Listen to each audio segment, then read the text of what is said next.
안녕하십니까. 존종희 목사입니다. 1월 6일 토요일 매일 성경 묵상입니다. 신명기 3장 1절로 11절입니다. 우리가 돌이켜 바산으로 올라가매 바산한 옥이 그의 모든 백성을 거느리고 나와서 우리를 대적하여 에드레이에서 싸우고자 하는지라. 여호와께서 내게 이르시되 그를 두려워하지 말라. 내가 그와 그의 모든 백성과 그의 땅을 너의 손에 넘겼으니 너가 헤스본에 거주하던 아모리 족속의 왕 시온에게 행한 것과 같이 그에게도 행할 것이니라 하시고, 우리 하나님 여호와께서 바산왕 옥과 그의 모든 백성을 우리 손에 넘기심에 우리가 그들을 쳐서 한 사람도 남기지 아니하였느니라.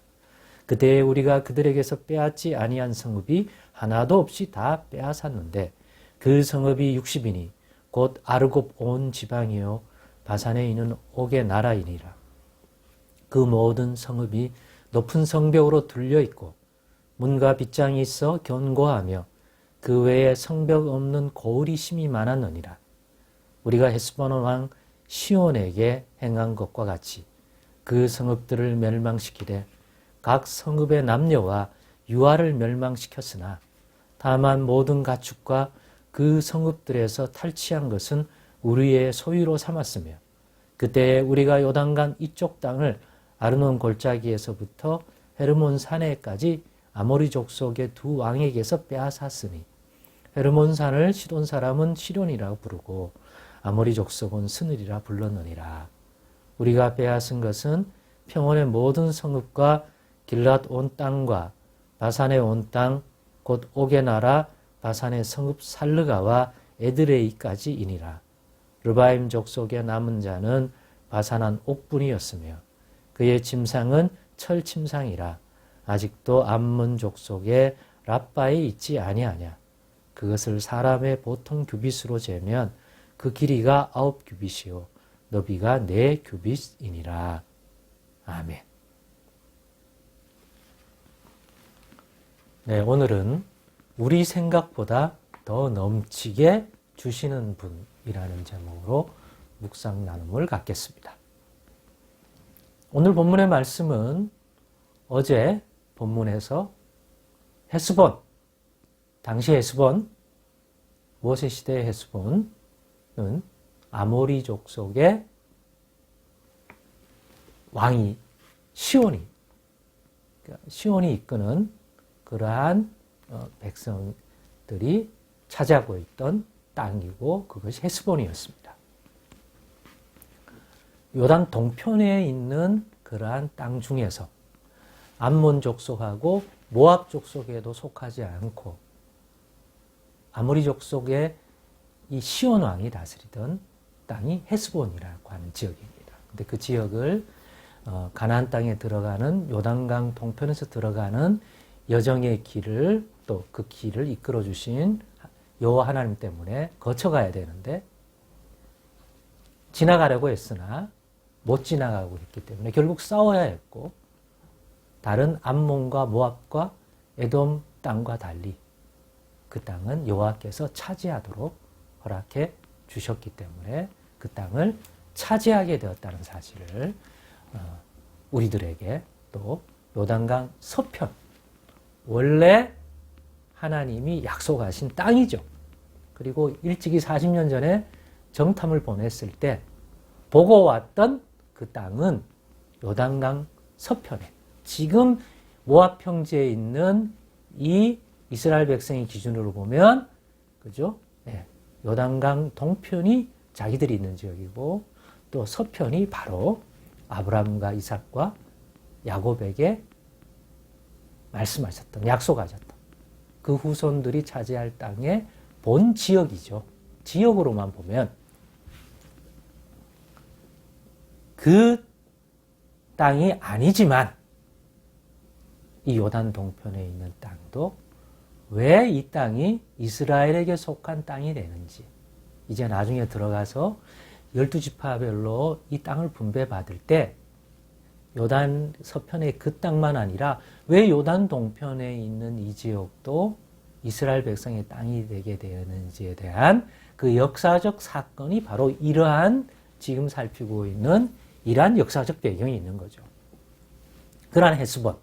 그런데 요단 동편에 그 지역만 차지하게 된 게 아니라 오늘의 본문에 보니까 바산 지역도 차지하게 됐습니다. 훨씬 넓은 지역 같습니다. 이번에 차지한 땅이. 근데 이 땅 역시 이스라엘 백성이 근처에 온 것을 보고 겁을 먹든지 위협감을 느꼈든지 와서 이스라엘 백성들을 공격하였기 때문에 방어적인 면에서도 칠 수밖에 없었던 싸움이었습니다. 그런데 모압 족속도 아니고 암몬 족속도 아니에요.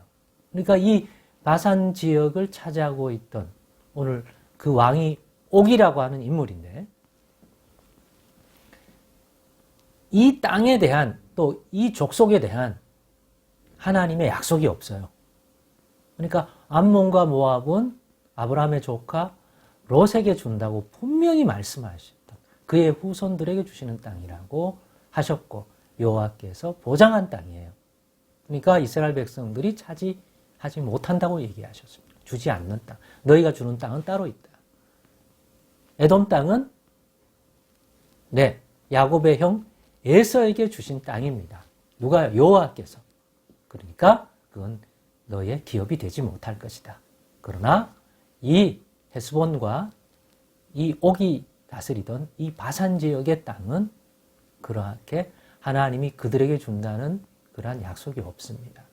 대신 하나님께서 저들이 저렇게 막아서고 있으니까 어쩔 수 없이 부득불 공격해 오니까 싸워야 됐는데 승리했기 때문에 또 승리를 주셨기 때문에 그 땅을 전리품으로 또 차지하게 된 거죠. 그래서 나중에 후에 분배할 때 이 땅도 결국에는 요단 동편의 이 땅도 이스라엘의 땅이 되게 되었던 거죠. 그 내용입니다. 근데 제가 우리 생각보다 더 넘치게 주시는 분이라고 하는 것을 이 사건들을 통하여 묵상하게 되었는데 왜 그런가? 정탐 보내놨을 때 보고 온 땅, 또 아브라함이 동서남북으로 바라보았던 땅에 지역적으로만 봤을 때, 위치적으로만 봤을 때, 지정학적인 위치로만 봤을 때 이 요단 동편에 있는 요 두 지역은 분명히 제가 보기에는 또 성경학자들도 그런데 그 범주에 들지 않았을 가능성이 높습니다. 그리고 실제로 그런 게 분명합니다. 왜냐하면 나중에 이 땅에 거주하려고 하던 지파들이 생겼을 때 나머지 지파와 여호수아가 보인 반응을 보면 분명히 이 요단 동편의 땅은 하나님이 이스라엘 백성에 허락하여 거주한 땅의 기본적인 영역 속에는 없었던 땅이었을 가능성이 높습니다. 그런데도 그들의 땅이 되었습니다. 되게 된 배경이잖아요. 이걸 보고 본인들이 기대하고 본인들이 거주하려고 하는 땅은 요단강 건너 저 땅인데 하나님이 이와 같은 과정 속에서 여기 동편의 땅도 마저 주시더라 하는 거. 그들이 기대하고 원했던 바라봤던 땅이 아님에도 불구하고 이 지경의 땅도 주신 걸 보니 그들이 원래 들어갈 땅 그 이상의 지역에 또 이 소유를 주신 걸 볼 때 그런 생각을 한 겁니다. 하나님은 이렇게 자신이 하신 약속과 말씀대로 반드시 이루어 주시는 분임을 또한 증명하신 것이기도 하지만 동시에 오늘 이 헤스본과 이 바산 땅을 차지하게 된 걸 보면 그런 우리의 생각보다도 더 풍성하게 넘치게 주시는 분이라는 생각을 하게 됩니다. 그것만 딱 준다가 아니라 여러 가지 이유 속에서 그보다 더 넘치게 주시는 분이라는 생각을 저는 이 사건을 통하여 묵상하게 되었습니다. 그러니 오늘 우리에게도 마찬가지이지 않을까. 예수 그리스도 안에서 약속하시고 허락하신 복은 언제나 우리가 기대하고 소망한 보다 더 풍성할 것이다. 우리가 나중에 깨닫고 보면 우리가 예수님을 더 온전히 알지 못해서 그렇지, 불신앙적이고 또 연약해서 그렇지, 그 하나님을 알아가면 알아갈수록 그분의 약속을 붙들면 붙들수록 그 안에 거하려고 하면 할수록 우리 생각보다 더 풍성하게 더 넘치게 주시는 그런 은혜를 우리도 경험할 수 있고 누릴 수 있다 하는 소망을 또 믿음을 갖게 됩니다. 여러분도 2024년 그러한 소망을 가지시기 원하고 또 그런 믿음 되어서 더 누릴 수 있기를, 그런 하나님 우리도 경험하는 그러한 인생 되고 복을 누리기를 진실로 소망합니다. 기도하겠습니다. 하나님 감사합니다. 오늘의 묵상도 예수님에 대한 우리의 믿음이 더 풍성하게 되는 그런 묵상 되게 하여 주옵소서. 예수님의 이름으로 기도드리옵나이다. 아멘.